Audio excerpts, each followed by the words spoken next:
প্রাকৃতিক সৌন্দর্যে ঘেরা খুলনার ইকো পার্ক সুন্দরবনের আদলে তৈরি হয়েছে। এই পার্কটিকে নিজে চোখে দেখার জন্য ফ্যামিলির সবাইকে নিয়ে গিয়েছিলাম এই পার্কটিতে ঘুরতে। Hello everyone, this is Popi, welcome back to my new ভিডিওটা দেখতে হলে অবশ্যই আমাদের সঙ্গে থাকবেন। এখানে আসার জন্য প্রথমে আপনারা চলে যাবেন খুলনা জিরো পয়েন্টে, সেখান থেকে চলে যাবেন রূপসা ব্রিজের নিচে। সেখানে যে কোনো মানুষকে দেখিয়ে দিলে খুলনার এই বিখ্যাত ইকো পার্কটি আপনাদের অবশ্যই দেখিয়ে দিবে। মাত্র 20 টাকা এন্ট্রি ফি দিয়ে আমরা ভিতরে প্রবেশ করলাম। ভিতরে প্রবেশ করার সঙ্গে সঙ্গে সুন্দর একটা ব্রিজ পেয়ে যাবেন। ব্রিজের একপাশে বিশাল ঝাউবন ও ডান পাশে সুন্দর একটা লেক আছে। চলুন তাহলে কথা না বাড়িয়ে আপনাদেরকে নিয়ে ঘুরে আসি। লেকের ভিতরে কিন্তু অনেক লাল শাপলা ফুল গাছ আছে। এই লাল শাপলা ফুল গাছ দেখলে কিন্তু চোখ জুড়িয়ে যায়। যদিও আমি সুন্দরবন অনেকবার গিয়েছি, সুন্দরবনের সাথে এখানের জায়গা ও গাছপালার কিন্তু অনেক মিল আছে।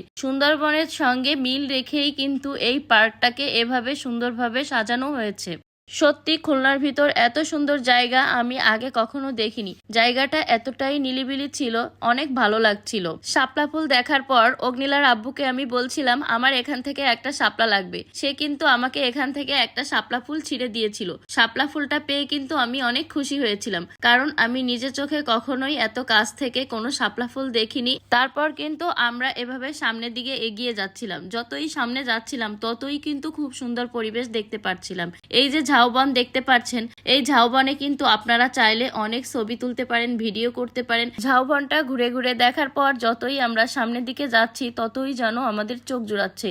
তবে এখানে যাওয়ার ইচ্ছা থাকলে অবশ্যই আপনারা একটু সকাল সকাল যাবেন। এখন যেহেতু শীতকাল, 5টার ভিতর কিন্তু পার্কটি বন্ধ হয়ে যায়। তো সকাল সকাল গেলে কিন্তু আপনারা এত সুন্দর প্রাকৃতিক একটা দৃশ্য দেখতে পারবেন। এখানে যে গাছগুলো দেখা যাচ্ছে সেই গাছগুলো কিন্তু একদম সুন্দরবনের অবিকল গাছের মতোই। এখানে সুন্দরবনের অনেক ধরনের গাছ আছে, তার ভিতর কিন্তু আমি এক সাইডে গোলপাতা গাছও দেখতে পেয়েছি। এখন যে গাছগুলো দেখতে পাচ্ছেন এটা কিন্তু গোলপাতা গাছ।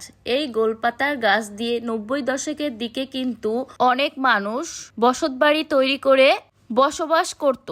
আমরা একটু সামনের দিকে এগিয়ে দেখি এখানে অনেক মানুষ পিকনিক করছে। আপনারা চাইলে কিন্তু এই শীতের মৌসুমে এখানে এসে পিকনিক করতে পারেন। এখানে পিকনিক করলে কিন্তু খুবই সুন্দর একটা ফিল পাবেন। তারপর ওখান থেকে আমরা চলে আসলাম নদীর পাড়ে। তবে আমরা যখন নদীটাকে ঘুরে ঘুরে দেখছিলাম তার পাশাপাশি কিন্তু এখানে কিছুটা কচুরিপানাও দেখতে পেয়েছি, তাই আপনাদের উদ্দেশ্যে আমি একটু ভিডিও করে রেখেছি। আর খুবই সুন্দর একটা পরিবেশ, এখানে আসলে দেখতে পারবেন। এখানে কিন্তু অনেকে ফটোশুট করছিল, আর বিশেষ করে সূর্য অস্ত যাওয়াটা দেখতে এতই ভালো লাগছিল। কেউ যদি সূর্য অস্ত্রটা উপভোগ করতে চান তাহলে অবশ্যই বিকাল টাইমে এখানে চলে আসবেন। তবে নদীর পাড়ে দাঁড়িয়ে কিন্তু আপনারা এভাবে রূপসা ব্রিজটাও উপভোগ করে নিতে পারবেন।